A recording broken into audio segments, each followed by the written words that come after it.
I got this little photo book here that, I don't know, maybe some of you have seen this. How many of you have seen this? A few of you?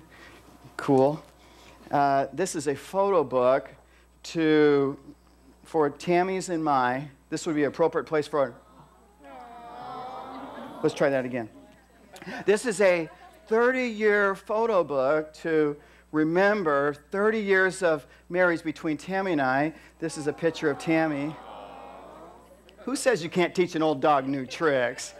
But this book is not just this isn't like some coffee table thing. It wasn't Tammy's in the hospital and pastor's bored, so he, it's a way for the Windsor family to accurately remember what God has done in our lives. Why? We don't want that memory drift that we read about in Scripture, how people forget where they came from. That's why people go back to drugs. They forget how bad it was to be addicted and to be strung out. They forget what it feels like to not be with their wife and their children. They forget. They have memory drift.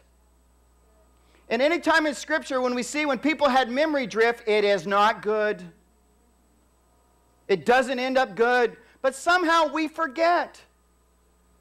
Somehow we forget what it's really like. Today's message I've entitled, Secrets to Lasting Success. Really, I guess kind of the subtitle for this message could be, My Need to Remember. Really, I believe the secret to really our success in life is going to be remember what Christ has done in our lives. Because somehow along the way we get this thinking that we did it. I'm all that. It wasn't that bad. Sleeping in a hotel without my wife and kids wasn't that bad.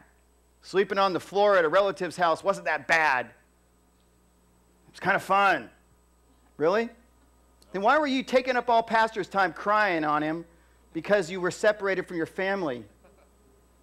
Why? Because you're having memory drift. You're forgetting what it feels like to wake up with your head in a toilet. You forget how bad it was. You're having memory drift. I believe a secret to our success is to accurately remember what Christ has done in our lives.